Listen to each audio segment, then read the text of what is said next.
The Origin of Paul's Religion by Gresham Machen. Chapter 7. Redemption in Pagan Religion and in Paul. It has been observed thus far that in comparing Paul with Hellenistic pagan religion, the question of priority cannot be ruled out so easily as is sometimes supposed. Another preliminary question, moreover, remains. Through what channels did the supposed influence of the mystery religions enter into the life of Paul? The question is somewhat perplexing. In view of the outline of Paul's life, which was set forth in chapters 2 and 3, it would seem difficult to find a place for the entrance of pagan religious thought. One suggestion is that pagan thought came to Paul only through the medium of Judaism. That suggestion would explain the consciousness that Paul attests of having been, before his conversion, a devout Jew. If pagan religion had already entered into the warp and woof of Judaism, and if the throes of the process of assimilation had already been forgotten before the time of Paul, then Paul might regard himself as a devout Jew, hostile to all pagan influence, and yet be profoundly influenced by the paganism which had already found an entrance into the Jewish stronghold.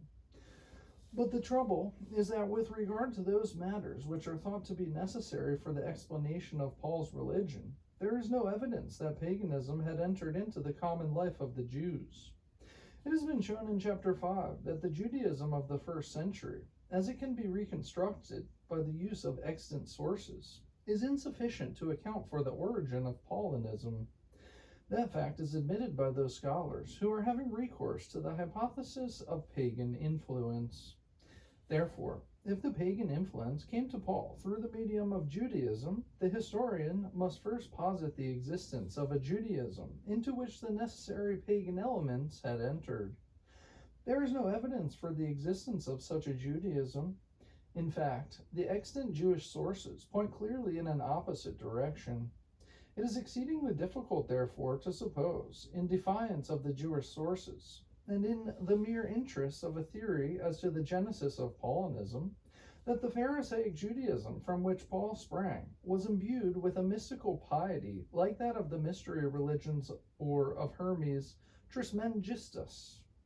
In fact, in view of the known character of the Pharisaic Judaism, the hypothesis is nothing short of monstrous. Therefore, if Paul was influenced by the pagan mystery religions, it could not have been simply in virtue of his connection with first century Judaism. It must have been due to some special influences which were brought to bear upon him. Where could these influences have been exerted? One suggestion is that they were exerted in Tarsus, his boyhood home. Stress is thus laid upon the fact that Paul was born not in Palestine, but in the dispersion. As he grew up in Tarsus, it is said, he could not help observing the paganism that surrounded him. At this point, some historians, on entirely insufficient evidence, are inclined to be specific. They are tempted, for example, to speak of mysteries of Mithras as being practiced in or near Tarsus in Paul's early years. The hypothesis is only weakened by such incautious advocacy. It is much better to point merely to the undoubted fact that Tarsus was a pagan city and was presumably affected by the existing currents of pagan life. But if Paul grew up in a pagan environment, was he influenced by it? An affirmative answer would seem to run counter to his own testimony. Although Paul was born in Tarsus, he belonged inwardly to Palestine. He and his parents before him were not Hellenists, but Hebrews. Moreover, he was a Pharisee, more exceedingly zealous than his contemporaries for his paternal traditions. The evidence has been examined in a previous chapter. Certainly, then, Paul was not a liberal Jew, far from being inclined to break down the wall of partition between Jews and Gentiles.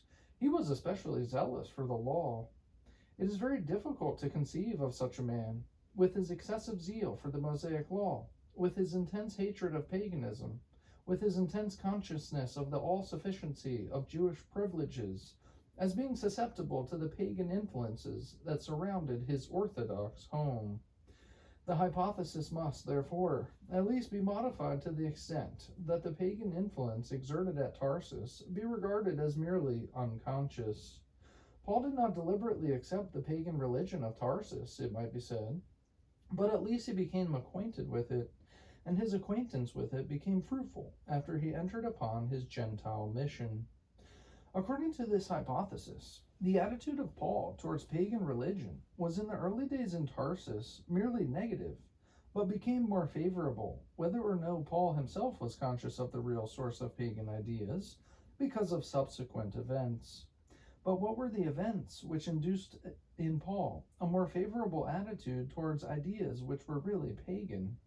When did he overcome his lifelong antagonism to everything connected with the worship of false gods? Such a change of attitude is certainly not attested by the epistles.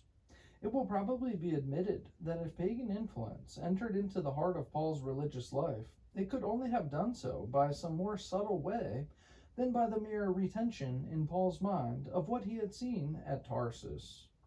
The way which finds special favor among recent historians is discovered in the pre-Pauline Christianity of cities like Damascus and Antioch. When Paul was converted, it is said, he was converted not to the Christianity of Jerusalem, but to the Christianity of Damascus and Antioch. But the Christianity of Damascus and Antioch, it is supposed, had already received pagan elements. Hence, the very fact of Paul's conversion broke down his Jewish prejudices and permitted the influx of pagan ideas. Of course, Paul did not know that they were pagan ideas. He supposed that they were merely Christian, but pagan they were, nevertheless. The Hellenistic Jews who founded the churches at Damascus and Antioch, unlike the original apostles at Jerusalem, were liberal Jews, susceptible to pagan influence, and desirous of attributing to Jesus all that the pagans attributed to their own cult gods. Thus, Jesus became a cult god, like the cult gods of the pagan religions, and Christianity became similar, in important respects, to the pagan cults. This hypothesis has been advocated brilliantly by Heitmuller and Bousset, but what evidence can be adduced in favor of it?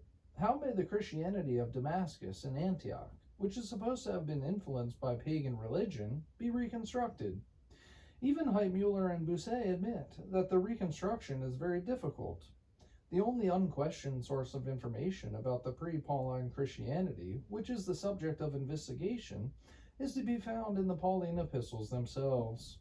But if the material is found in the Pauline epistles, how can the historian be sure that it is not the product of Paul's own thinking? How can the specifically Pauline element in the epistles be separated from the element which is supposed to have been derived from pre-Pauline Hellenistic Christianity? The process of separation, it must be admitted, is difficult, but, according to Bousset and Heitmuller, it is not impossible. There are passages in the epistles where Paul evidently assumes that certain things are known already to his readers. In churches where Paul himself had not already had the opportunity of teaching, notably at Rome, those elements assumed as already known must have been derived, it is said, from teachers other than Paul. They must have formed part of the pre-Pauline fund of Hellenistic Christianity. But in order to reconstruct this pre-Pauline Hellenistic Christianity, it is not sufficient to separate what Paul had received from what he himself produced. Another process of separation remains, and this second process is vastly more difficult than the first. In order to reconstruct the Hellenistic Christianity of Antioch, upon which Paulinism is thought to be based, it is necessary not only to separate what Paul received from what he produced, but also to separate what he received from Antioch from what he received from Jerusalem. It is in connection with this latter process that the hypothesis of Heitmuller and Bousset breaks down. Unquestionably, some elements in the epistles can be established as having been received by Paul from those who had been Christians before him. One notable example is found in 1 Corinthians 15, 1-7. In that all-important passage, Paul distinctly says that he had received his account of the death, burial, and resurrection of Jesus. But how does Bousset know that he received it from the church at Antioch or the church at Damascus, rather than from the church at Jerusalem? Paul had been in intimate contact with Peter in Jerusalem. Peter is prominent in 1 Corinthians 15, 1-7. What reason is there, then, for deserting the common view, regarded almost as an axiom of criticism, to the effect that 1 Corinthians 15, 1-7, represents the tradition of the Jerusalem church, which Paul received from Peter? Moreover, what right have Bossuet and Heitmuller to use the epistle to the Romans in reconstructing the Christianity of Antioch? Even if, in that epistle, the elements of specifically Pauline teaching can be separated from those things which Paul regards as already matter of course in the Roman Church, what reason is there to assume that the pre-Pauline Christianity of Rome was the same as the pre-Pauline Christianity of Antioch and Damascus?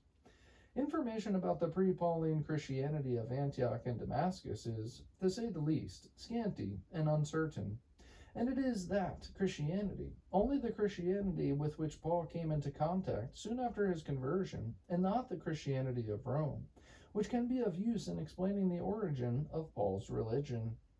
Finally, what reason is there for supposing that the Christianity of Damascus and Antioch was different in essentials from the Christianity of Jerusalem? An important step, it is said, was taken when the gospel was transplanted from its native Palestinian soil to the Greek-speaking world. The most monumentous step in the whole history of Christianity, the most heavily fraught with changes. But it must be remembered that the primitive Jerusalem church itself was bilingual. It contained a large Greek-speaking element. The transplanting of the gospel to Antioch was accomplished not by any ordinary Jews of the dispersion, but by those Jews of the dispersion who had lived at Jerusalem and had received their instruction from the intimate friends of Jesus. It is likely that such men would soon forget the impressions that they had received, and would transform Christianity from a simple acceptance of Jesus as Messiah, with eager longing for his return, into a cult that emulated the pagan cults of the surrounding world by worship of Jesus as Lord. The transition, if it occurred at all, occurred with astonishing rapidity. Paul was converted only 2 or 3 years after the crucifixion of Jesus. If, therefore, the paganizing Hellenistic Christianity of Damascus and Antioch was to be the spiritual soil in which Paul's religion was nurtured, it must have been formed in the very early days. The pagan influences could hardly have begun to enter after the conversion of Paul, for then Paul would have been conscious of their entrance, and all the advantages of the hypothesis would disappear. The hypothesis would then be excluded by the self-testimony of Paul. But the formation of a paganizing Christianity at Antioch and Damascus, in the very early days, and by the instrumentality of men who had come under the instruction of the intimate friends of Jesus, and despite the constant intercourse between Jerusalem and the cities in question, is very difficult to conceive. At any rate, the separation between what Paul received from Antioch and Damascus and what he received from Jerusalem is quite impossible. Heitmuller and Bossuet have not really helped matters by trying to place an additional link in the chain between Paul and Jesus. The Hellenistic Christianity of Antioch, supposed to be distinct from the Christianity of Jerusalem, is, to say the least, a very shadowy thing.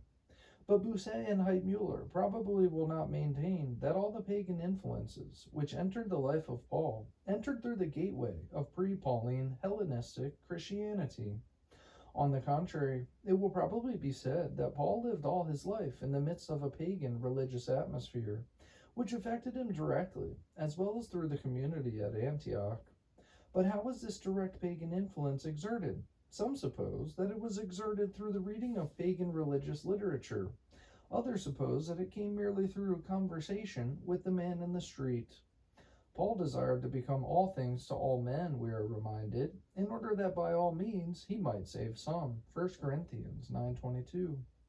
But what was more necessary for winning the Gentiles than familiarity with their habits of thought and life?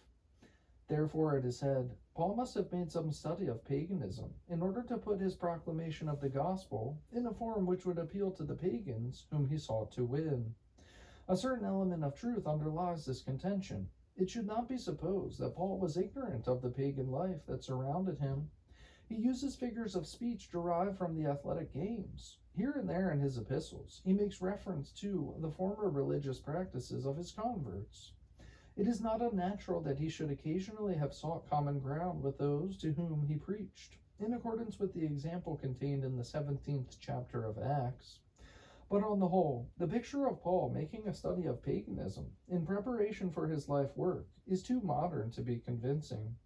It may seem natural to those modern missionaries who no longer regard Christianity as a positive religion, who no longer insist upon any sharp break on the part of the converts with their ancestral ways of thinking, who are perfectly content to derive help from all quarters, and are far more interested in improving political and social conditions in the land for which they labor than they are in securing assent to any specific Christian message.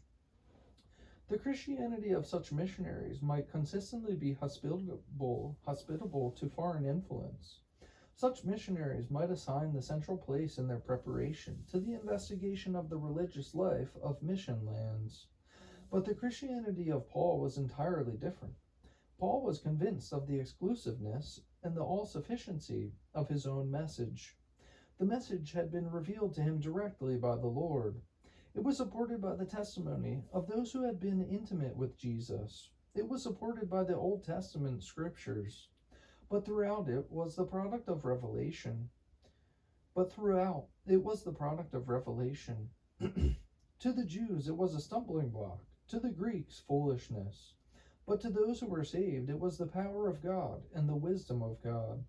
Quote, "Where is the wise," says Paul. Quote, "Where is the scribe? Where is the disputer of this world?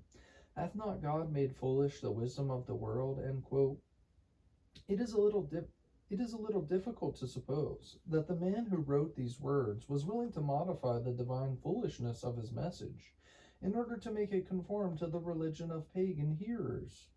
Two reservations, therefore, are necessary before the investigator can enter upon an actual comparison of the Pauline epistles with Hermes Trismegistus and other similar sources. In the first place, it has not been proved that the type of religion attested by these sources existed at all in the time of Paul, and in the second place, it is difficult to see how any pagan influence could have entered into Paul's life. But if, despite these difficulties, the comparison be instituted, it will show, as a matter of fact, not agreement, but a most striking divergence, both of language and of spirit. The investigation may be divided into three parts, although the three parts will be found to overlap at many points. Three fundamental elements in Paul's religion have been derived from Greco-Oriental syncretism. First, the complex of ideas connected with the obtaining of salvation. Second, the sacraments. Third, the Christology and the work of Christ in redemption. The first of the three divisions just enumerated is connected especially with the names of R. Reitzenstein. Reitzenstein lays great stress upon the lexical method of study. It may be proved, he believes, that Paul used terms which were derived from Hellenistic mystical religion, and with the terms went the ideas. The ideas, he admits, were not taken over without modification, but even after the Pauline modifications are subtracted, enough is thought to remain in order to show that the mystery religions exerted an important influence upon Paul. Thus, Reitzenstein attempts to exhibit in the Pauline epistles a technical vocabulary derived from the Hellenized mystery religions. This supposed technical vocabulary embraces especially the terms connected with knowledge and spirit.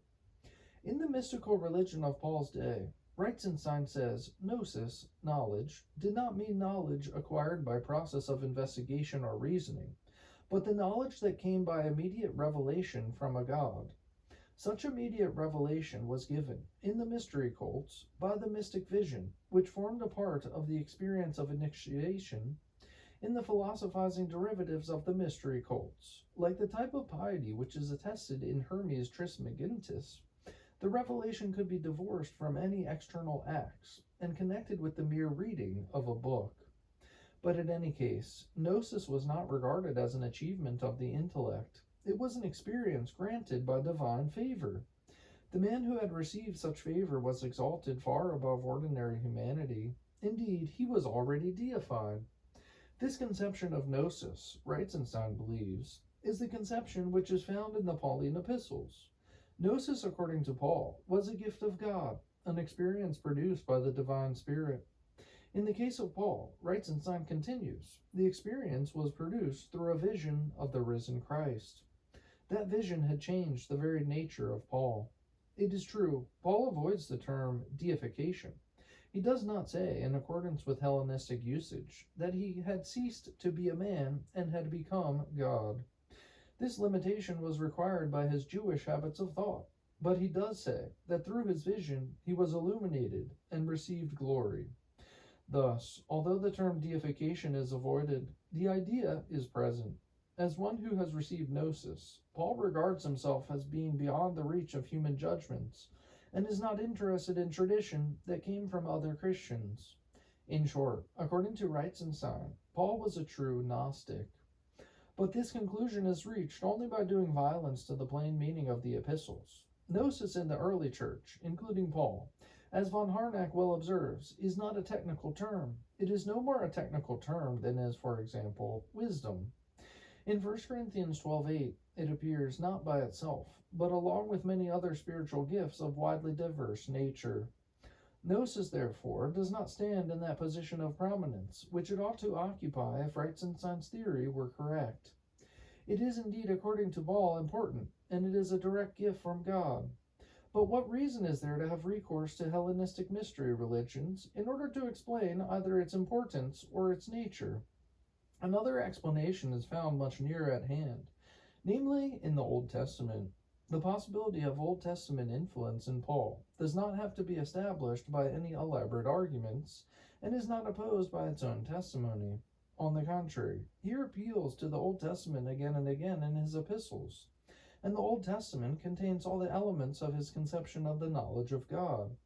Even the Greek noun gnosis occurs in the Septuagint, though with comparative infrequency, but what is far more important is that the idea is expressed countless times by the verb.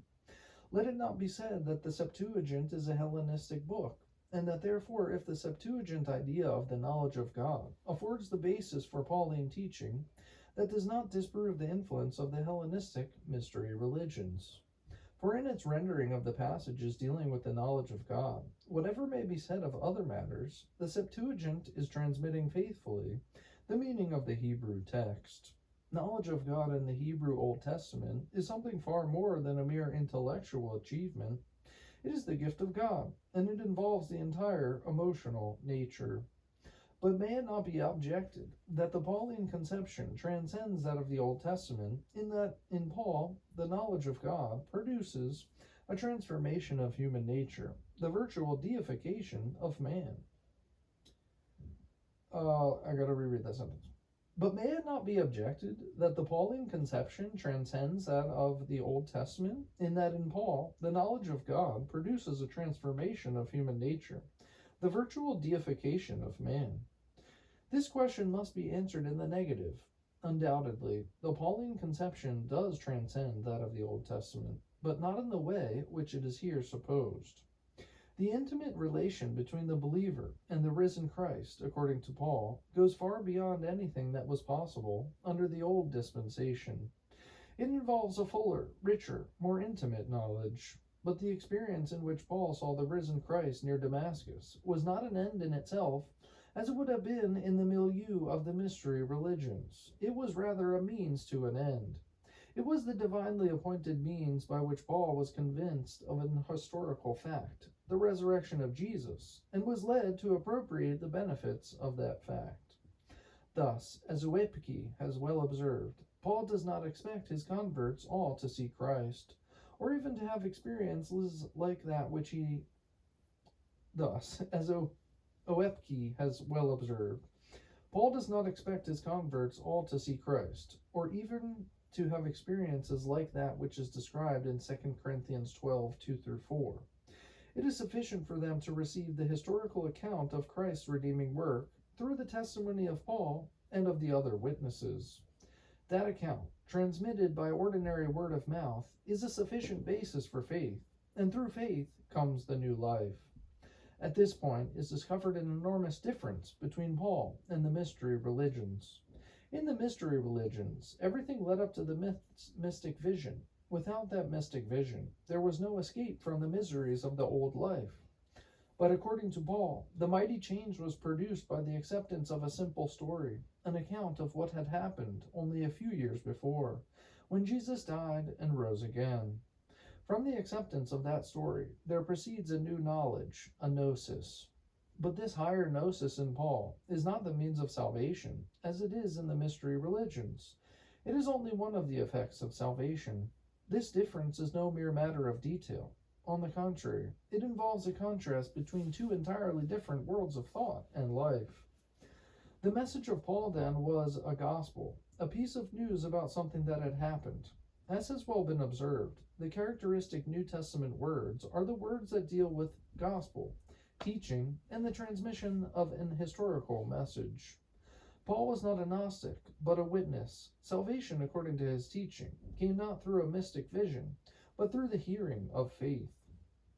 Thus, so far as the idea of knowledge is concerned, Reitzenstein has not been successful in showing any dependence of Paul upon the mystery religions. But how is it with regard to the doctrine of the Spirit? In 1 Corinthians 2:14 and 15, the spiritual man is contrasted with the psychic man. The spiritual man is the man who has the Spirit of God. The psychic man is the man who has only a human soul. It is not really correct to say that the spiritual man, according to Paul, is a man not who has the Spirit, but who is the Spirit. Paul avoids such an expression for the same reason that prevents his speaking of the deification of the Christian. Everywhere in Paul, the personal distinction between the believer and the Christ who dwells in him is carefully preserved.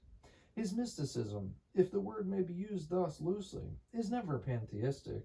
Here already is to be found a most vital difference between Paul and Hermes Trismegistus. But this observation constitutes a digression. It is necessary to return to 1 Corinthians 2:14 and 15. The spiritual man, according to that passage, is the man who has the Spirit of God. The psychic man is the man who has only a human soul. Reitzenstein apparently insists that the only in this sentence should be left out. The psychic man, according to Paul, he says, has a soul. The spiritual man has no soul, but has the divine Spirit instead. But such a representation is not really Pauline. Paul clearly teaches that the human soul continues to exist even after the divine Spirit has entered in. The Spirit himself, he says, beareth witness with our spirit that we are children of God, Romans 8:16. Here, our spirit clearly means our soul, and is expressly distinguished from the divine Spirit. At every point, then, the attempt to find a pantheistic mysticism in Paul breaks down before the intensely personal character of his religion. The relation of Paul to the risen Christ, intimate as it is, mediated as it is by the all-pervasive Spirit, is a relation of one person to another. But it is still necessary to return to the Pauline contrast between the spiritual man and the psychic man. Reitzenstein lays great stress upon that contrast. He regards it as lying at the heart of Paul's religion, and he thinks that he can explain it from the Hellenistic mystery religions. Apparently, the method of Reitzenstein can be tested at this point, if it can be tested at all. If it does not succeed in explaining the Pauline doctrine of the Spirit, upon which the chief stress is laid, probably it will explain nothing at all. At first sight, the material adduced by Reitzenstein is impressive. It is impressive by its very bulk. The reader is led by the learned investigator into many new and entrancing fields. Surely after so long a journey, the traveler must arrive at last at his desired goal. But somehow the goal is never reached. All of Reitzenstein's material, strange to say, seems to prove the exact opposite of what Reitzenstein desires. Reitzenstein desires apparently to explain the Pauline usage of the adjectives psychic and spiritual in 1 Corinthians 2:14 and 15. Apparently he is quite sure that the usage finds its sufficient basis in Hermes Trismegistus and related sources. But the plain fact, almost buried though it is under the mass of irrelevant material, is that the adjective psychic and the adjective spiritual occur each only once in the sources which are examined, and that they never occur, as in 1 Corinthians 2:14 and 15, in contrast with one another. What is even far more disconcerting, however, is that the noun spirit is not used, certainly not used ordinarily, in contrast with soul, as Paul uses it. Certainly it is not so used ordinarily in the Hermetic writings. On the contrary, in Hermes, the spirit appears in certain passages, not as something that is higher than the soul, but as something that is lower. Apparently, the common Greek materialistic usage of pneuma to indicate breath or wind, or the like, is here followed. At any rate, the terminology is as remote as could be imagined from that of Paul. There is absolutely no basis for the Pauline contrast between the human soul and the divine spirit. It might be supposed that this fact was weaken Reitzenstein's devotion to his theory, but such is not the case. If, says Reitzenstein, spirit, in Hermes Trismegistus, does not indicate something higher than soul, that is because the original popular terminology has here suffered philosophical revision. The popular term spirit has been made to give place to the more philosophical term mind. Where Hermes says mind, therefore, it is only necessary to restore the term spirit, and an admirable basis is discovered for the Pauline terminology. But how does Reitzenstein know that the popular unphilosophical term in the mystery religions was spirit, rather than mind or the like? The extant pagan sources do not clearly attest the term spirit, in the sense which is here required. Apparently, then, the only reason for positing the existence of such a term in pagan mystery religion is that it must have existed in pagan mystery religion if the Pauline use of it is to be explained. It looks, therefore, as though the learned argument of Reitzenstein had been moving all the time in a circle.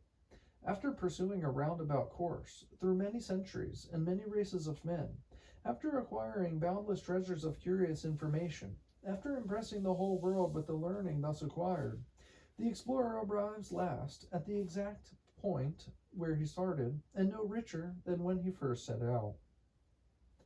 The Pauline terminology cannot be explained, except as coming from the mystery religions. Therefore, says Reitzenstein, in effect, it must have had a place in the mystery religions, even though the extant sources provide no sufficient evidence of the fact. But is there not some way out of the vicious circle? Is there not some witness to the terminology which is required? The investigator turns naturally to Philo. Philo is thought to be dependent upon the mysteries. Perhaps he will attest the required mystical use of the term spirit. But alas, Philo apparently deserts his friends. Except where he is influenced by the Old Testament use of the word spirit, he seems to prefer other terminology. His terminology, then, like that of Hermes, must be thought to have suffered philosophical reversal. And still the required mystery terminology eludes the eye of the investigator. Of course, there is one place where the terms spirit and spiritual are exalted above the terms psyche and psychic, in quite the manner that is desired. That place is found in the Christian Gnosticism of the 2nd century. But the Gnostics of the 2nd century are plainly dependent upon Paul. They vie with the Catholic Church in their appeal to the Pauline epistles. The origin of their use of the terms psychic and spiritual is therefore only too plain. At least it might seem to be plain. But Reitzenstein rejects the common view. According to Reitzenstein, the Gnostics have derived their usage not from Paul, but from the pre-Pauline mystery religions, and the Gnostic usage of spirit as higher than soul is the source of the Hermetic usage of soul as higher than spirit, which Reitzenstein believes has been derived from it by philosophical revision. But the argument is beyond the reach even of J. Kroll, who cannot be accused of theological interests. As has already been observed, Kroll insists that the Gnostic usage is here secondary. One argument remains. The trouble from Reitzenstein's point of view is that when the Hermetic writings ought, in the interest of the theory, to say spirit, they actually say mind. It becomes necessary, therefore, to prove that mind means the same thing as spirit. A proof is found by Reitzenstein and Paul himself in 1 Corinthians 2:15 and 16. Quote, "But the spiritual man examines all things, but he himself is examined by none. For who hath known the mind of the Lord, that he should instruct him? But we have the mind of Christ." End quote. Here, says Reitzenstein, the possession of the mind of Christ makes man a spiritual man, that is, a man who has the Spirit. Hence, mind is the same thing as spirit. Hence, such at least would seem to be the only inference from the passage in 1 Corinthians, which would really establish Reitzenstein's theory, when Hermes Trismegistus says, quote, mind, end quote. It is legitimate to substitute, quote, spirit, end quote, in order thus to find the basis for the ordinary Pauline terminology. But it is by no means clear that, quote, mind, end quote, in 1 Corinthians 2:16b is the same as, quote, spirit, end quote. If a man has the Spirit of Christ, he is also, if a man has the Spirit of Christ, he also has the mind of Christ. The Spirit gives him an understanding of the thoughts of Christ. Conversely, the possession of the mind of Christ is a proof that the man has the Spirit of Christ. It is only the Spirit who could have given him his understanding of Christ's thoughts. But it does not follow by any means that the term mind means the same thing as the term spirit. Moreover, the passage is entirely isolated, and the choice of the unusual word mind may be due to the form of the Septuagint passage which Paul is citing. At any rate, the plain fact is that the terminology in Hermes Trismegistus and related sources is strikingly different from that of Paul. Reitzenstein finds himself in the peculiar position of proving that Paul is dependent upon pagan sources by the fact that the Pauline terminology does not occur in the pagan sources. It will not do for him to say that the terminology is of little importance and that the ideas of Paul, if not the terminology, are derived from the pagan mysteries. For it is just Reitzenstein who insists upon the importance of the words as the vehicle of ideas. His fundamental argument is that Paul used the terminology of the mystery religions, and with the terminology received also the ideas. It is therefore important to observe that Reitzenstein's lexical parallel utterly breaks down. But if the Pauline doctrine of the Spirit was not derived from the pagan mystery religions, whence was it derived? The answer is perfectly plain. It was derived ultimately from the Old Testament. Unquestionably, indeed, it goes far beyond the Old Testament, and the enrichment of its content may conceivably be explained in various ways. The Gospels and Acts explain the enrichment as due partly to the teaching of Jesus himself and to the coming of the Spirit on the day of Pentecost. This explanation will be rejected for the most part by naturalistic criticism. Paul explains the enrichment as due partly to the experience which he had of the presence of Christ. This explanation is regarded as no explanation at all by the school of comparative religion, but it is not necessary in the present connection to discuss these matters. All that needs to be observed now is that the basis for the Pauline doctrine of the Spirit is found in the Old Testament. In the Old Testament, the Spirit of God is represented as distinct from man and higher than man. There is no question in the Old Testament of a usage by which the Spirit is degraded, as in Hermes Trismegistus, below the soul. In the Old Testament, moreover, the Spirit is regarded as bestowing supernatural gifts such as prophecy and producing supernatural experiences, exactly as in Paul. But the fruit of the Spirit, according to the Old Testament, is something more than prophecy or any momentary experience. It is also a permanent possession of the soul. Quote, "Take not thy Holy Spirit from me," end quote, says the psalmist, Psalm 51:11. Let the student first examine the labored arguments of Reitzenstein.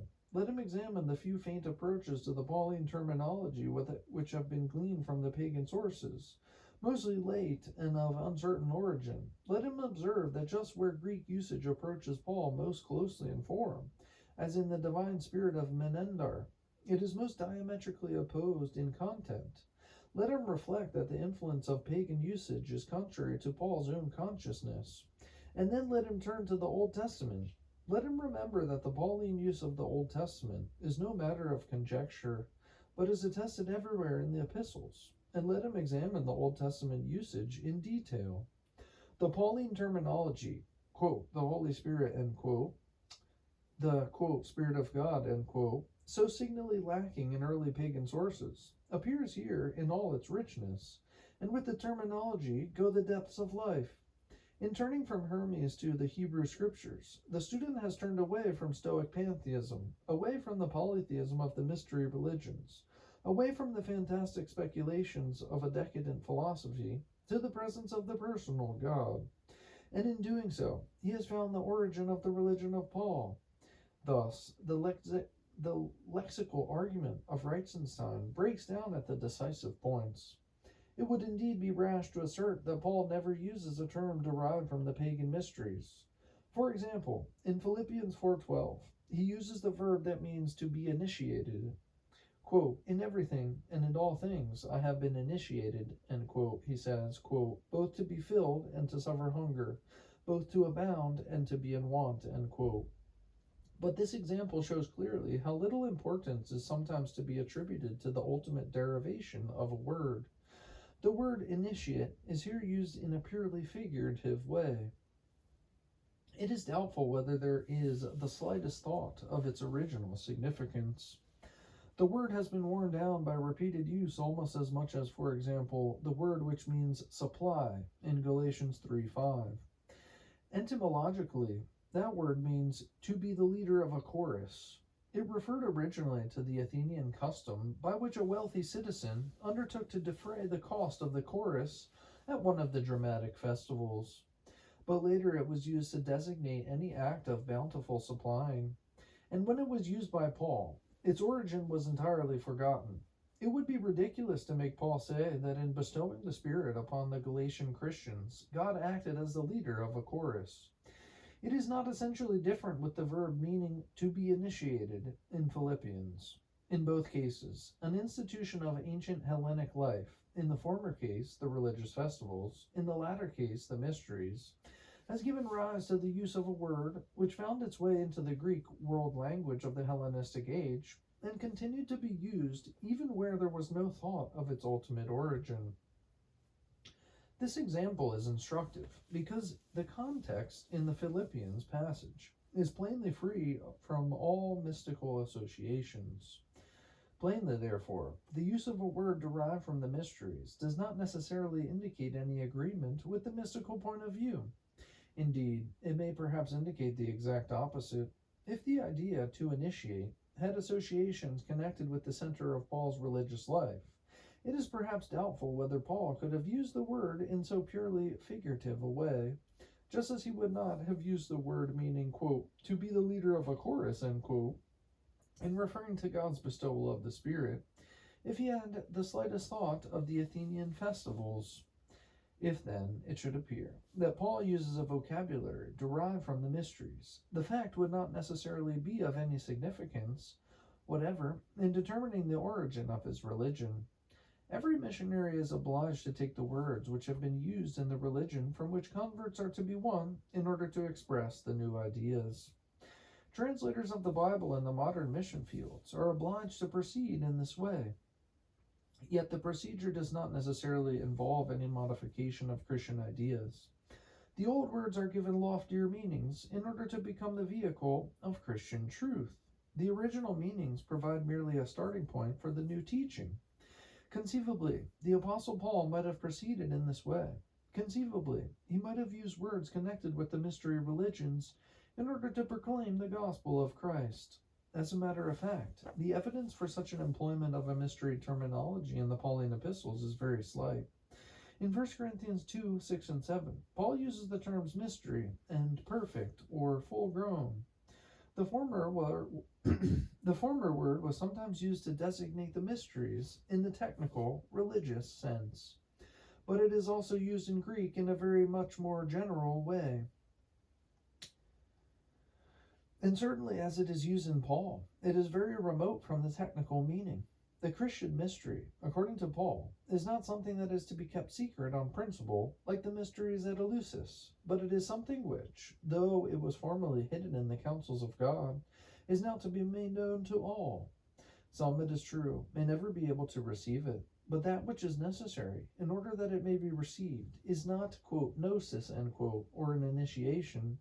It is rather acceptance of a message and the holy life that follows. Quote, if you would know the deep things of God, end quote, Paul says to the Corinthians, quote, then stop your quarreling, end quote.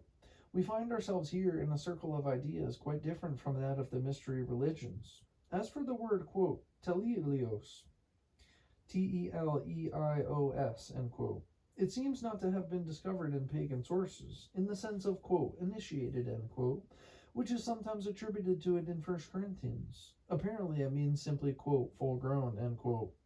Paul contrasts the full-grown man with the babes in Christ. On the whole, it seems improbable that the converts of Paul, in any great numbers, had lived in the atmosphere of the mystery religions.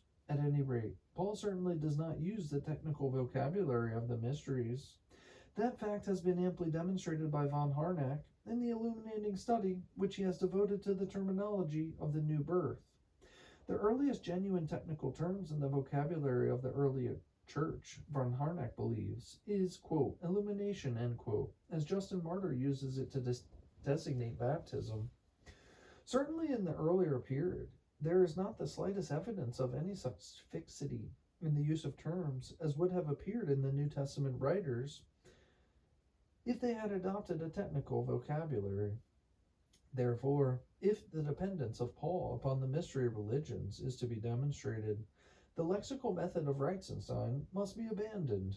The terminology of Paul is not derived from the terminology of the mysteries, but possibly it may be said, although there is no clear dependence in the terminology, the fundamental ideas of Paul may still be shown to have come from the surrounding paganism. It is in this more cautious form that the hypothesis is maintained by Bousset. At least Bousset is less inclined than Reitzenstein to lay stress upon verbal coincidences. The entire outlook of Paul, Bousset believes, regardless of the way in which that outlook is expressed, was derived from the mystical piety of the Hellenistic age. It was from his pagan environment that Paul derived the pessimistic estimate of human nature, which is at the basis of his teaching. At this point, it may be admitted very freely that Paul was convinced of the insufficiency of human nature, and that the conviction was also prevalent in the paganism of the Hellenistic age. The Hellenistic age, like Paul, recognized the need of redemption. Salvation, it was believed, could not be attained by unaided human resources, but was a gift of higher powers. But this similarity is quite insufficient to establish any relationship of dependence. Both Paulinism and the Hellenistic mystery religions were religions of redemption, but there have been many religions of redemption in many ages and among many peoples, which have been entirely independent of one another. It will probably not be maintained, for example, that early Buddhism stood in any fundamental causal relation to the piety of the Hellenistic age. Yet early Buddhism was a religion of redemption. No attempt indeed should be made to underestimate the community of interests which binds all redemptive religions together and separates them sharply from all others. Common recognition of the fundamental evil of the world is a far closer bond of union than agreement about the details of conduct. Gautama, under the tree of knowledge in India, seeking in ascetic meditation for freedom from the misery of existence, was inwardly far nearer to the Apostle Paul than is many a modern liberal preacher who loves to read the 6th chapter of Ephesians in church. But such community of interest does not indicate any relation of dependence. It might do so if the sense of human inadequacy were an abnormal thing. In that case, the appearance of a pessimistic view of human nature would require explanation. But if human nature is really hopeless and helpless in an evil world, then the independent recognition of the fact by many men of many minds is no longer cause for wonder. Historical judgments at this point, then, are apt to be influenced by the presuppositions of the investigator. To Bousset, the whole notion of redemption is distasteful. It seems to him to be an abnormal, an unhealthy thing. To explain its emergence, therefore, in the course of human history, he is prone to look for special causes. So he explains the Pauline doctrine of the radical evil of human nature as being due to the piety of a decadent age.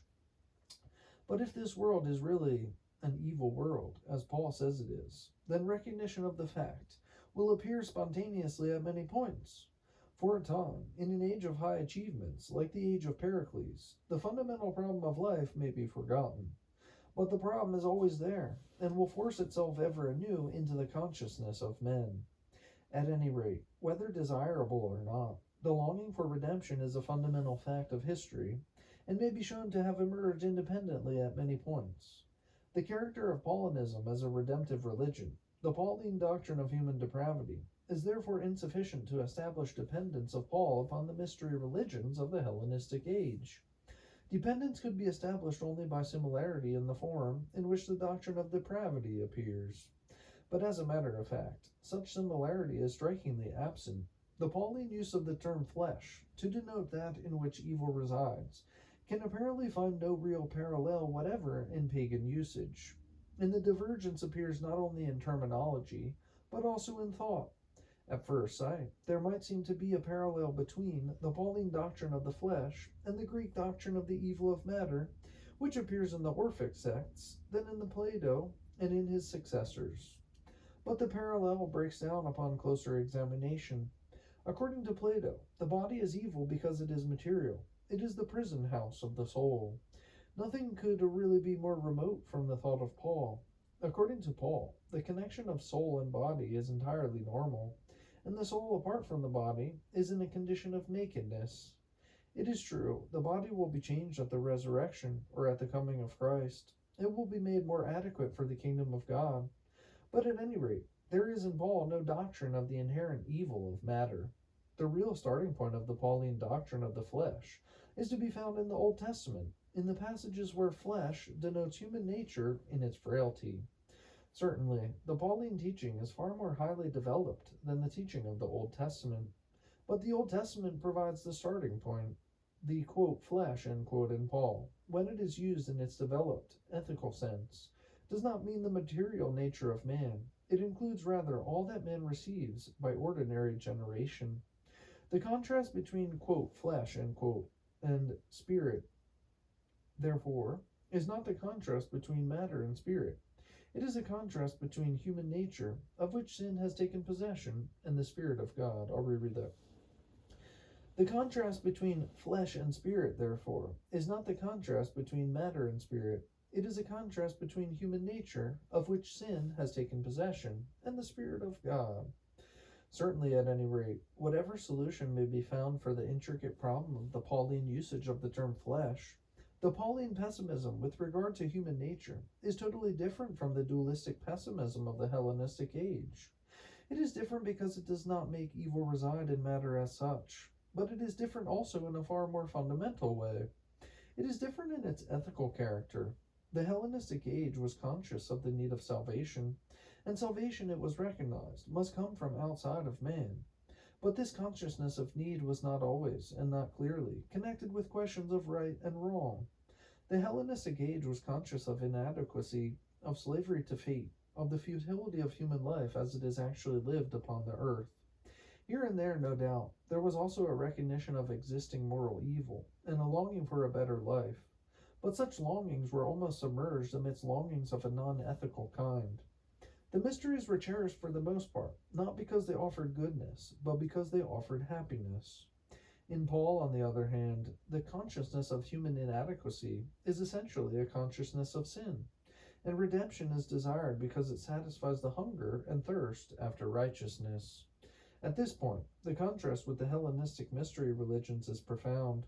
The religion of Paul is like the mystery religions in that it is a religion of redemption. But there the similarity ceases. There is certainly no such similarity in the conception of that from which men are to be redeemed as would raise any presupposition of dependence in the presentation of the means of redemption. I'll reread that. There is certainly no such similarity in the conception of that from which men are to be redeemed as would raise any presumption of dependence in the presentation of the means of redemption. And it is dependence in the presentation of the means of redemption which alone would serve to explain the origin of the religion of Paul. It is unwarranted to argue that because Paul agrees with the mystery religions in a longing for redemption, therefore he must have derived from the mystery religions his method of satisfying the longing, namely his conception of the redemptive work of the Lord Jesus Christ. For even in the longing for redemption, to say nothing of the way of satisfying the longing Paul, For even in the longing for redemption, to say nothing of the way of satisfying the longing, Paul was totally different from the mysteries. The longing which was aroused in the devotees of the mysteries was a longing for a happier immortality, a freedom from the pressure of fate. The longing which Paul sought to arouse in those for whom he labored was a longing for righteousness and for acceptance by the righteous God. This difference is intimately connected with a highly significant fact. the presence in Paul of a forensic view of salvation. Salvation, according to Paul, is not only salvation from the power of sin, it is also salvation from the guilt of sin. Not only regeneration is needed if a man is to be saved, but also justification. At this point, there is apparently in the mystery religions no parallel worthy of the name. At least there is none if Reichenstein's attempt to exhibit a parallel is at all adequate, for Reichenstein has succeeded only in setting in clearer light the enormous difference at this point between Paul and his pagan environment. The word justify appears indeed in the Hermetic corpus, but Reichenstein himself observes it means not declare righteousness. I'll reread this. The word, quote, justify, end quote, appears indeed in the Hermetic corpus, but as Reichenstein himself observes, it means not, quote, declare righteousness, end quote, but, quote, make righteous, end quote. A parallel with Paul can be set up, therefore, only if, quote, justify, end quote, in Paul also means, quote, make righteous, end quote. Reichenstein actually finds such a meaning in Romans 6:7 and in Romans 8:30, but the expedient is desperate in the extreme. It will probably be unnecessary to review again the absolutely overwhelming evidence by which the word justify in the Pauline epistles is shown to mean not, quote, make righteous, end quote, but, quote, declare righteous, end quote. Without the slightest question, Paul did maintain a forensic view of salvation. The believer, according to Paul, is in himself guilty in the sight of God, but he is given a sentence of acquittal. He is, quote, justified, end quote, because Christ has borne on the cross the curse of the law, which rightly rested upon those whom Christ died to save. The presence of this forensic element in the teaching of Paul is universally or generally recognized, and it is usually admitted to be not Greek, but Jewish. But there is a tendency among recent scholars to minimize its importance. According to Reed, the forensic conception of salvation, the complex of ideas centered around justification apart from the works of the law, was merely a weapon forged by Paul in the exigencies of controversy. I'll reread this. According to Reed, the forensic conception of salvation, the complex of ideas centering around justification apart from the works of the law, was merely a weapon forged by Paul in the exigencies of controversy. Against the Judaizing contention for the continued validity of the law, Paul developed the doctrine that the penalty imposed by the law upon sin was borne by Christ, so that for the believer the bondage of the law is over. But Reed believes this whole conception was of minor importance in Paul's own life. It was merely necessary in order that he might refute the Judaizers and so continue his free Gentile mission. A somewhat similar view is advocated by Bossuet. Bossuet believes, at least, that the forensic conception of salvation occupies a subordinate place in the thought and life of Paul. But there could be no greater mistake. The doctrine of justification by faith alone, apart from the works of the law, appears indeed in the epistle to the Galatians as a weapon against the Judaizers. But why was Paul opposed to the Judaizers in the first place? Certainly it was not merely because the Judaizing demand that Gentile Christians should be circumcised and keep the law would interfere in a practical way with the Gentile mission. Paul was not like some modern leaders of the church who are interested in mere bigness. He was not interested in the extension of the church if such extension involved the sacrifice of principle.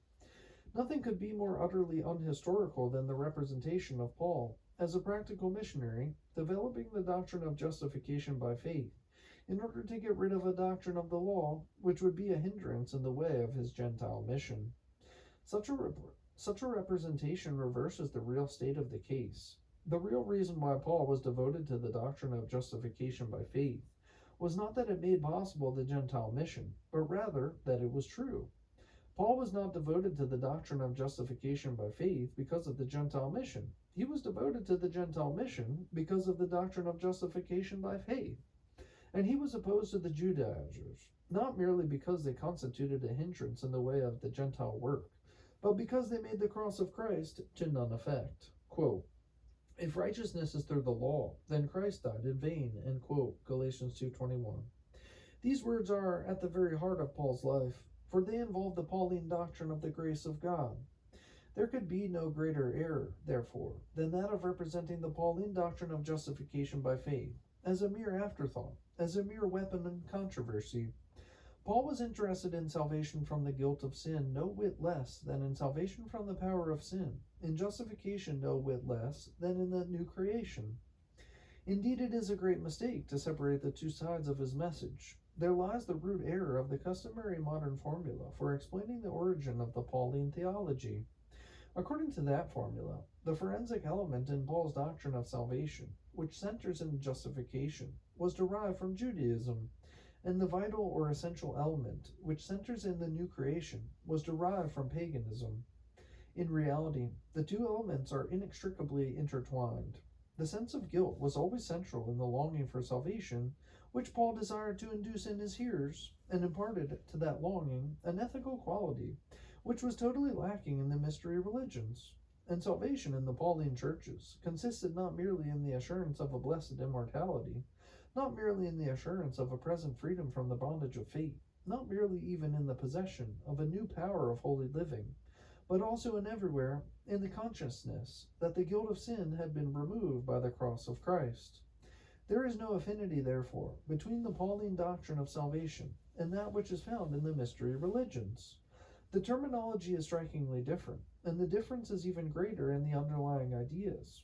Paulinism is like the mystery religions in being a religion of redemption, but within the great category of redemptive religions, there could be no greater contrast.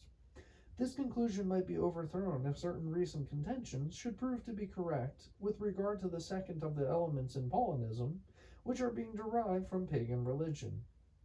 This second element is found in the Pauline doctrine of the sacraments. In the teaching of Paul about baptism in the Lord's Supper, we are told there is clearly to be observed the influence of the mystery religions. This contention depends partly upon the supposed nature of the particular sacraments, and partly upon the mere fact of the presence of sacraments in the religion of Paul. With regard to the nature of these particular sacraments, there might seem at first sight to be a parallel with the mystery religions. The mysteries usually had connected with them ablutions of one kind or another, and some sort of partaking of sacred food.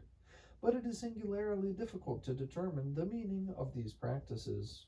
The various ablutions which preceded the celebration of the mysteries may have been often nothing more than symbols of cleansing, and such symbolism is so natural that it might appear independently at many places.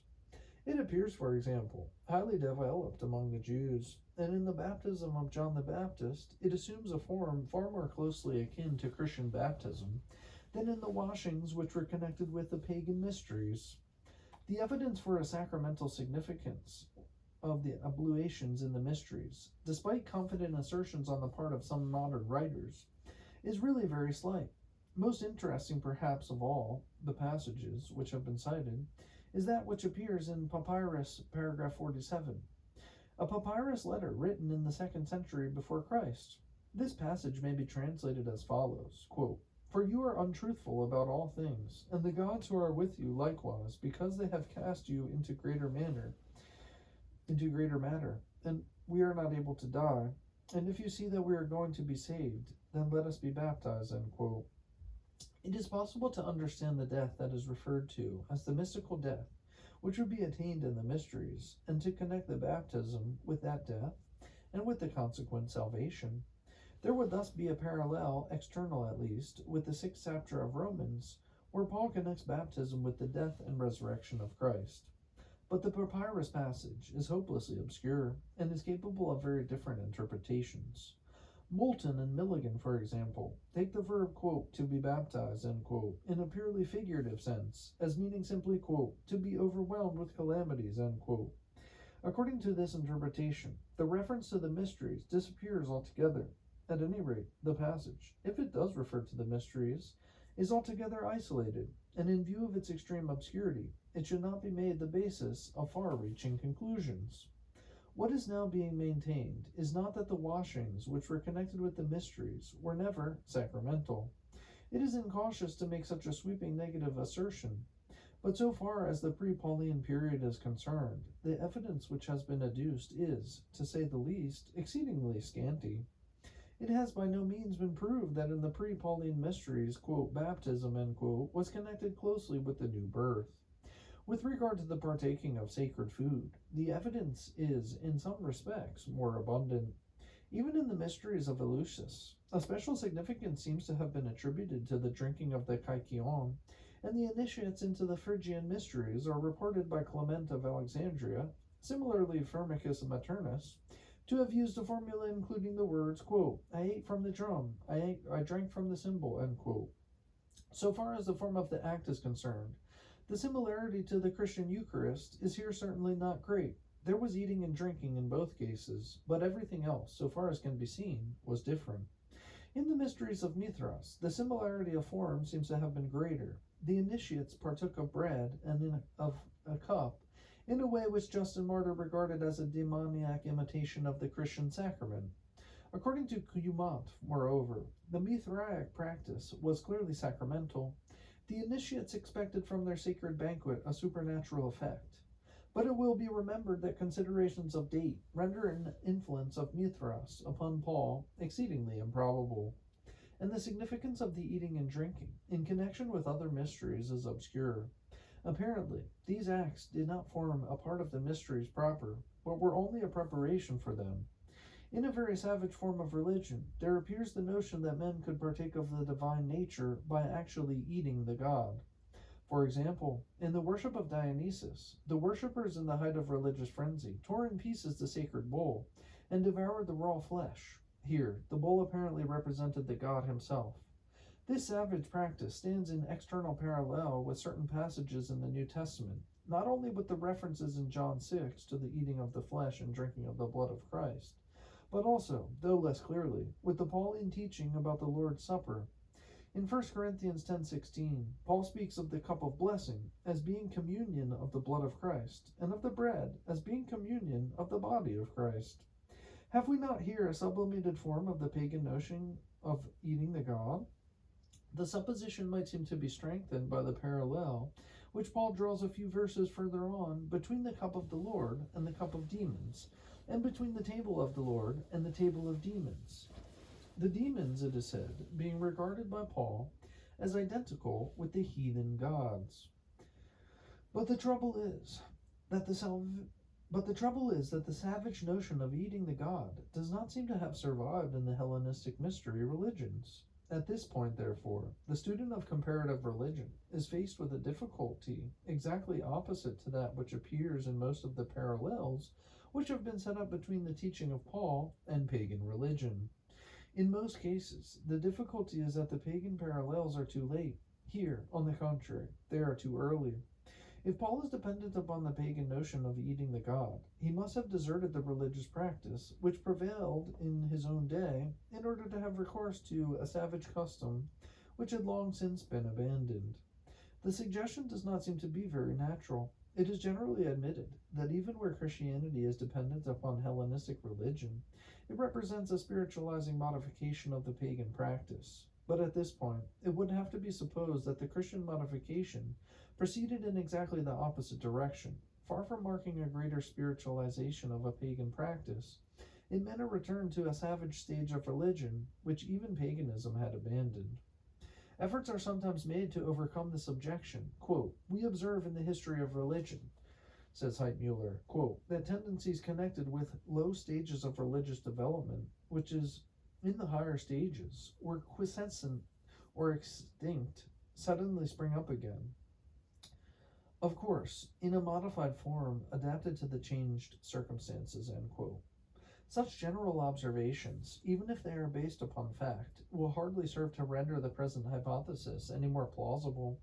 Dependence of the Pauline teaching about the Lord's Supper upon the savage notion of eating the god, when even paganism had come to abandon that notion, will only seem very unnatural. Certainly the hypothesis is not supported by the parallel which Paul draws in 1 Corinthians 10:21 between the table of the Lord and the table of demons. Paul does not say that the heathen had fellowship with their gods by partaking of them in a meal. The fellowship with those gods, verse 20, could be conceived of in other ways. For example, the cult god may have been conceived of in the sacrificial meals as the host at a feast. In point of fact, such an idea was no doubt widely prevalent. It is attributed to the Phrygian mysteries, for example, by Hepding, who supposes that the eating from the drum and drinking from the cymbal meant the entrance of the initiate into the circle formed by the table companions of the god. At any rate, the savage notion of eating the god is not clearly attested for the Hellenistic period, and certainly dependence of Paul upon such a notion is unlikely in the extreme. No close parallel, then, can be established between the Christian sacraments and the practices of the pagan cults. But the very fact that the Pauline churches had sacraments at all, irrespective of the form of the particular sacraments, may conceivably be made a ground for connecting Paulinism with the Hellenistic religions. The argument depends upon one particular view of the Pauline sacraments.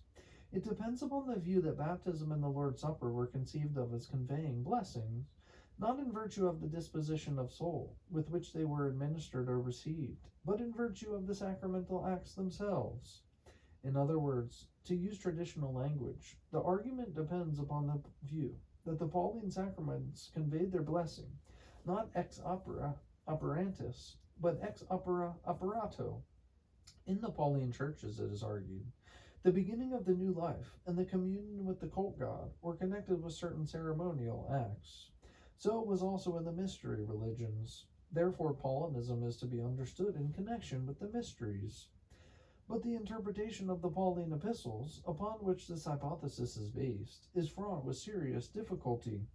Did Paul really conceive of the sacraments as conveying their blessings ex opera operato? The general character of the epistles certainly points in an opposite direction. An unprejudiced reader of the epistles as a whole certainly receives the impression that the writer laid extraordinarily little stress upon forms and ceremonies. Salvation, according to Paul, was dependent solely upon faith, the simple acceptance of the offer contained in the message of the cross. Any connection of such a religion with external forms seems even to be excluded expressly by the epistles to the Galatians.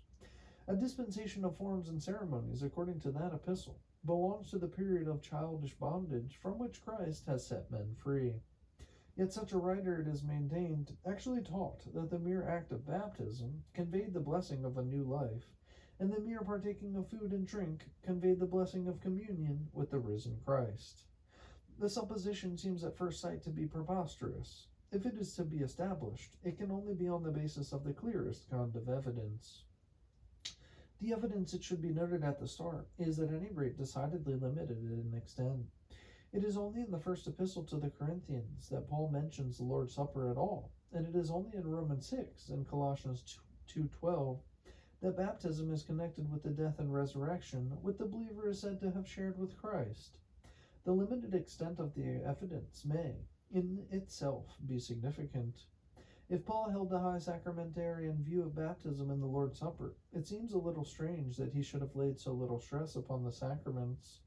High sacramentarians of all ages have prepared a very different proportion.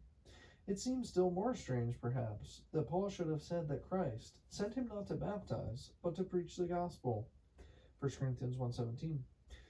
On the ex operato view of baptism, baptism was the highest possible function. Could an apostle who held that view have attributed relatively so little importance to it? In order to appreciate how much less importance is attributed in the epistles to baptism and the Lord's Supper than to certain other elements in Paul's teaching, it is only necessary to compare the references to the sacraments with the references to faith. The fact is perfectly plain.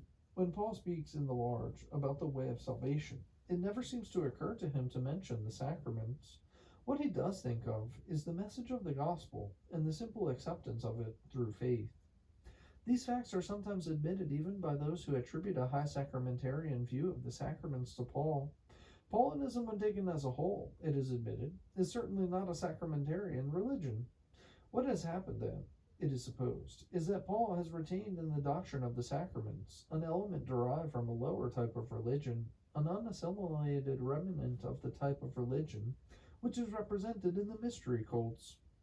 Thus, the Pauline doctrine of the sacraments is thought to introduce a glaring contradiction into the thought and life of Paul. Can such a glaring contradiction be attributed to Paul? It could probably be attributed to Hermes Trismegistus, but can it be attributed to Paul? The writer of the Pauline epistles was no mere compiler, receiving unassimilated materials from many sources. He was a person of highly marked characteristics, and he was a person of commanding intellect. Could such a writer have introduced a glaring contradiction into the very center of his teaching? Could a writer who is in the great mass of his writing Could a writer who, in the great mass of his writing, is triumphantly and even polemically anti-sacramentarian, have maintained all along a crassly sacramentarian view of the way in which religious blessing was to be obtained? An affirmative answer to these questions could be rendered only on the basis of positive evidence of the most unequivocal kind, and such positive evidence is not forthcoming. The most that can by any possibility be said for the strictly sacramentarian interpretation of Romans 6 is that it is possible. It might conceivably be adopted if Romans 6 stood alone, but as a matter of fact, Romans 6 does not stand alone. It stands in the midst of a considerable body of Pauline epistles, and it must be interpreted in the light of what Paul says elsewhere. If Romans 6 stood absolutely alone, Paul might conceivably be thought to mean that the act of baptism in itself involves a dying with Christ and a rising with him to a new life. But the whole character of the Pauline epistles absolutely precludes such an interpretation, and another interpretation does full justice to the words as they stand. That interpretation is the obvious one, which makes the act of baptism an outward sign of an inner experience. Quote, "We were buried with him," end quote, says Paul, quote, "through baptism unto death," end quote. These words are pressed by the modern school of comparative religion very much as Luther at the Marburg Conference pressed the Latin words of institution of the Lord's Supper. Luther wrote on the table, quote, "This is my body," end quote, and would not hear of anything but the most literal interpretation of the words. So the modern school of comparative religion presses the words, quote, "through baptism," end quote, in Romans 6:4. Quote, "We were buried with him through baptism," says Paul. Therefore it is said, since it was through baptism, it was not through faith, or through any inner disposition of the soul. Therefore the sacramentarian interpretation is correct. But if Luther's over-literalness, fraught with such disastrous consequences for the Church, is deserted by most advocates of the grammatico-historical method of exegesis, should an equally bald literalness be insisted upon in connection with Romans 6:4? Interpreted in connection with the whole trend of the epistles, the 6th chapter of Romans contains an appeal to the outward sign of an inner experience. It is perfectly natural that Paul should here appeal to the outward sign rather than to the inner experience. Paul desires to strengthen in his readers the conviction that the life which they are leading as Christians is a new life in which sin can have no place.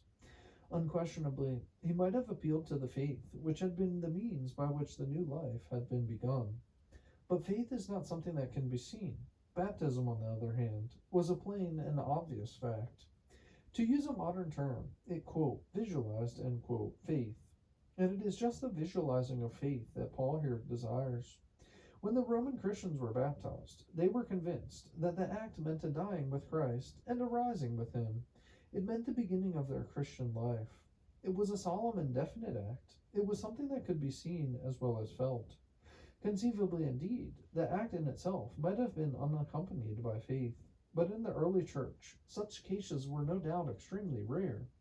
They could therefore be left out of account by Paul. Paul assumes, and no doubt he is correct, that, whatever might conceivably have been the case, as a matter of fact, when any one of the Roman Christians was baptized, he died and rose again with Christ. But Paul does not say that the dying and rising again was produced by the external act, otherwise than that act was an expression of faith. Here, however, it is to the external act that he appeals, because it is the external act which can be seen and can be realized. It can only be because the newness of the Christian life is not realized that Christians can think of it as permitting a continuance in sin.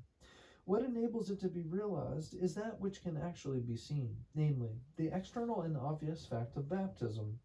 In other words, baptism is here made to discharge in typical fashion its divinely appointed function as an external sign of an inner experience, and an external sign which is made the vehicle of special blessing.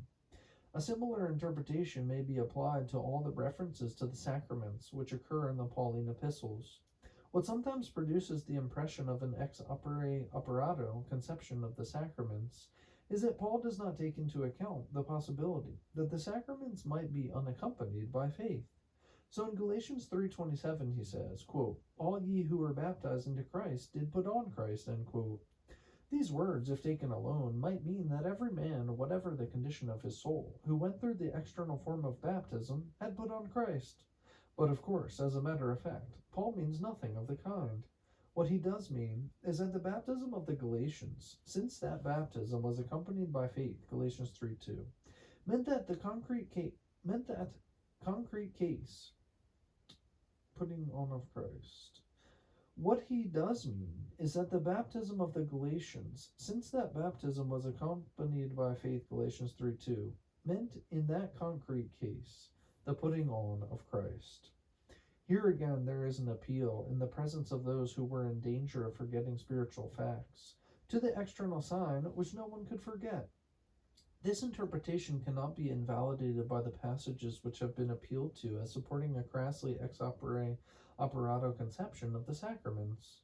In 1 Corinthians 11:30, for example, Paul says that because of an unworthy partaking of the Lord's Supper, many of the Corinthians were ill, and many had died. But these words need not necessarily mean that the bread and wine, because of a dangerous magical virtue that was in them, had inflicted harm upon those who had not used them aright. They may mean at least equally well that the physical ills of the Corinthians were a chastisement which had been inflicted by God. As for 1 Corinthians 15:29, baptism in behalf of the dead, it can be said at least that the verse is isolated and exceedingly obscure, and that it is bad historical method to allow what is obscure to color the interpretation of what is plain. Many interpretations of the verse have been proposed, and it is by no means clear that Paul lent his own support to the custom to which reference is here made. Thus it cannot be maintained that Paulinism was like the pagan mysteries, even in the general sense that both Paulinism and the mysteries connected salvation with external acts. The acts themselves were different, and the meaning of the acts was still more diverse. An element of truth does indeed underlie the sacramentarian interpretation of Paul. The element of truth consists in the protest which is here raised against the interpretation which has sometimes been favored by liberal scholars. According to this liberal interpretation, when Paul speaks of dying and rising with Christ, he is referring to a purely ethical fact. When he says that he has died to the law, he means that he has made a radical break with an external, legalistic type of religion. When he says that it is no longer he that lives, but Christ that lives in him, he means that he has made Christ his supreme guide and example. When he says that through the cross of Christ he has been crucified to the world, he means that the cross has led him to renounce all worldliness of purpose. Such interpretation is exceedingly common, but it is radically false. It is false because it does away with the supernaturalism of Paul's teaching. There could be no greater mistake than that of making salvation, according to Paul, an affair of the human will. On the contrary, the very essence of Pauline teaching is supernaturalism. Salvation, according to Paul, is based upon a supernatural act of God, the resurrection of Jesus Christ. And equally supernatural is the application of salvation to the individual. The new creation which stands at the beginning of the Christian life is, according to Paul, just as little a product of natural forces, and just as little a product of the human will, as the first creation was. The modern school of comparative religion is entirely correct in insisting upon a thoroughgoing supernaturalism of the Pauline gospel. Paulinism is a redemptive religion in the most thoroughgoing sense of the word. It finds salvation not in a decision of the human will, but in an act of God. But the error comes in confusing supernaturalism with sacramentalism. Paul's conception of salvation is supernatural, but it is not external. It is indeed just as supernatural as if it were external. The beginning of a man's Christian life, according to Paul, is just as little a product of his own moral forces, just as little a product of any mere moral influence brought to bear upon him, as it would be if it were produced by the water into which he was dipped, or the bread and wine of which he partakes. Conceivably, God might have chosen to use such means. If he had done so, his action would have been not one whit more supernatural than it actually is. But as a matter of fact, he has chosen, in his mysterious wisdom, to use the means of faith. Such is the teaching of Paul. It is highly distasteful to the modern liberal church, but even if it is to be rejected, it should at least be recognized as Pauline. Thus, the interpretation of the sacraments, which is proposed by the modern school of comparative religion, and indeed the whole modern radical treatment of Paulinism as a thoroughgoing religion of redemption, marks a reaction against the modernizing exegesis which was practiced by the liberal school. But the reaction has at any rate gone too far. It cannot be said that the newer exegesis is any more objective than the liberal exegesis which it endeavors to replace.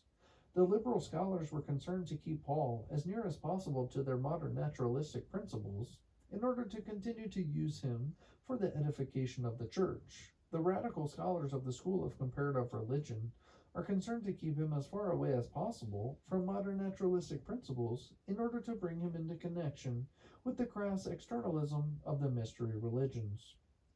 Neither group has attained the whole truth. The Pauline conception of salvation is just as spiritual as it is thought to be by the liberal scholars, but on the other hand, it is just as supernatural as is represented as being by the Reichenstein and Bouquet. I'll reread the last sentence.